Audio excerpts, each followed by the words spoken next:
కొన్ని news channels మీ food బాగోవని కొంతమంది allegations వేస్తున్నారు కదా.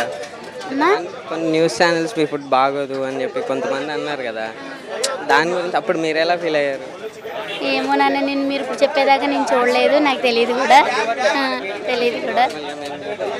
కాకపోతే అది నాన్న అందరి మనస్తత్వం ఒకలాగా ఉండదు కదా నాన్న. ఒక్కొక్కరికి నచ్చుది, ఒక్కొక్కరికి ఒక్కొక్క టేస్ట్. నీకు ఒక కర్రీ నచ్చుద్ది, నాకు ఒక కర్రీ నచ్చుద్ది. నువ్వు ఒకలాగా తింటావు, అలా. అది ఏంటంటే అన్నిటినీ స్వాగతించాలి కదా. అందులో మొన్న 15 days నేను లేను, మొత్తం 22 రోజులు లేను నేను. అంటే యాత్రలకు వెళ్ళాం, కాశీ, అయోధ్య, మొత్తం ఏమైనా కానీ 18 టెంపుల్కి వెళ్ళాము మేము. అన్ని మన శక్తిపీఠాల దగ్గరికి అన్ని దర్శనానికి వెళ్ళాం. 15 days లేము. వచ్చినాక కొంచెం హెల్త్ బాగోక ఒక వారం రోజులు, మొత్తం ఏదైనా కానీ 22 రోజులు పెట్టలేదు. మా వాళ్ళు పెట్టుకున్నారు. అంటే వాళ్ళకి మీ రెసిపీస్ తెలియక ఏమైనా మిస్టేక్స్ జరిగి ఉంటాయంటారా?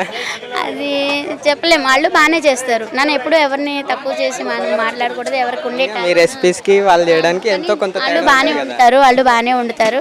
ఇక అదే ఒక్కొక్కరికి నచ్చుద్ది, ఒక్కొక్కరికి నచ్చకపోతుంది. దానికి మనం ఏం చేయలేం కదా. అది